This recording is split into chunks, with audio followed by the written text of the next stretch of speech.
एक बहुत बड़े और खुशहाल राज्य में एक राजा रहता था जो अपनी बुद्धिमानी के लिए जाना जाता था और उसका एक बेटा, एक राजकुमार जो अपने हुनर के लिए प्रसिद्ध था। राजकुमार ने छोटी उम्र से ही तीरंदाजी का अभ्यास किया था और वो इसमें निपुण हो गया था। उसके तीर हमेशा सीधे निशाने पर लगते थे। वो पूरे राज्य का गौरव था। उसकी प्रतिभा के गीत गाए जाते थे, कहानियां सुनाई जाती थी। एक दिन तीरंदाजी का एक बहुत ही अच्छा प्रदर्शन करने के बाद राजकुमार घमंड से भर गया और उसने खुद को राज्य में सबसे बेहतर घोषित कर दिया। उसने अपनी कुशलता का बखान किया, यह दावा किया कि कोई भी उसकी बराबरी नहीं कर सकता। उसके घमंड भरे शब्द उसके गुरु के कानों तक पहुंच गए। गुरु, जो कम बोलते थे लेकिन बहुत ज्ञानी थे, मुस्कुरा दिए। वो जानते थे कि घमंड कितना खतरनाक होता है। यह सबसे प्रतिभाशाली व्यक्ति को भी अंधा बना सकता है। उन्होंने युवा राजकुमार को एक बहुमूल्य सबक सिखाने का फैसला किया, एक ऐसा सबक जो तीरंदाजी से कहीं आगे तक जाता था। गुरु शांत और धीर राजकुमार के पास गए। राजकुमार, धनुष बाण चलाने में तुम्हारा हुनर वाकई काबिले तारीफ है, उन्होंने कहा, लेकिन असली महारत दूसरों को हराने में नहीं बल्कि खुद पर विजय पाने में है। गुरु की बातों से राजकुमार चौंक गया और ध्यान से सुनने लगा। गुरु ने आगे कहा, महारत के ऐसे स्तर हैं जिन्हें तुमने अभी तक देखा ही नहीं है। ऐसे हुनर हैं जो सिर्फ शारीरिक ताकत से कहीं आगे जाते हैं। उन्होंने अपने गुरु के बारे में बताया, एक साधु जो जंगल में एक साधारण जीवन जीते थे, लकड़ी काटते और अपने छोटे से घर की देखभाल करते थे। मेरे गुरु, ज्ञानी पुरुष ने बताया, बिना देखे ही उड़ते हुए तीर को रोक सकते थे। उनकी इंद्रियां अपने आसपास के वातावरण के प्रति इतनी संवेदनशील थीं। राजकुमार, जिसका घमंड धीरे धीरे जिज्ञासा में बदल रहा था, को यह विश्वास करना मुश्किल लगा। वह जानना चाहता था कि ऐसा कैसे मुमकिन है। राजकुमार के बदलते दृष्टिकोण को भांपते हुए गुरु ने अपनी कहानी जारी रखी।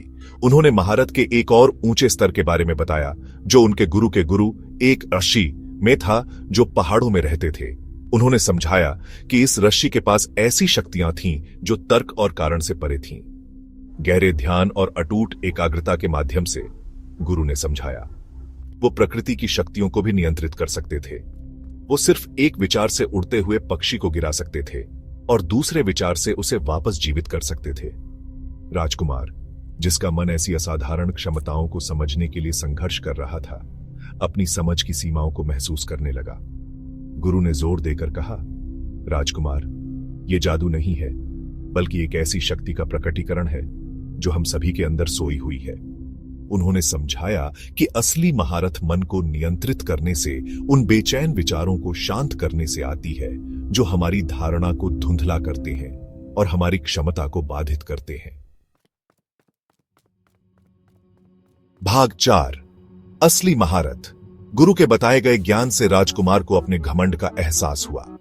उसने जाना कि असली महारत सिर्फ शारीरिक शक्ति में नहीं बल्कि मन की शक्ति को नियंत्रित करने में है। गुरु ने बताया कि ध्यान के जरिए व्यक्ति जागरूकता और एकाग्रता की उच्च अवस्था प्राप्त कर सकता है।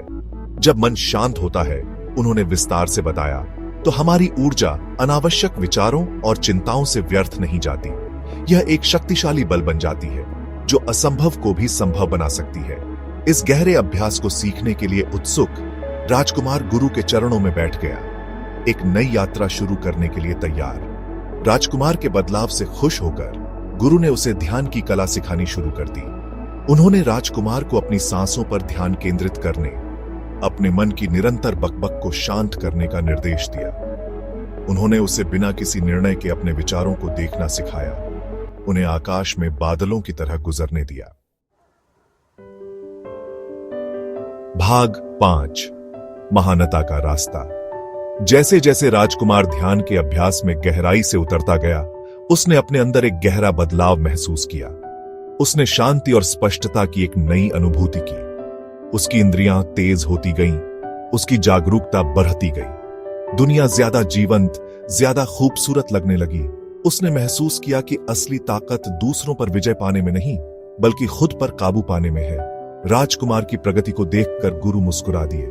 वो जानते थे कि राजकुमार महानता के रास्ते पर है, एक ऐसी महानता जो बाहरी मान्यता से नहीं बल्कि आंतरिक शक्ति और ज्ञान से आती है। इस अनुभव से हमेशा के लिए बदल चुके राजकुमार ने अपना ध्यान अभ्यास जारी रखा। और तीरंदाजी में उसका हुनर नई ऊंचाइयों पर पहुंच गया। अपनी श्रेष्ठता साबित करने के लिए नहीं, बल्कि एकाग्रचित्त मन की शक्ति के प्रमाण के रूप में राजकुमार की कहानी हम सभी के लिए एक जबरदस्त सीख है।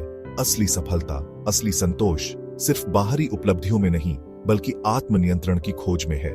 ध्यान के अभ्यास के माध्यम से, आंतरिक शांति की खोज के माध्यम से हम भी अपनी छिपी हुई क्षमता को उजागर कर सकते हैं और अपने सपनों से भी परे महानता प्राप्त कर सकते हैं।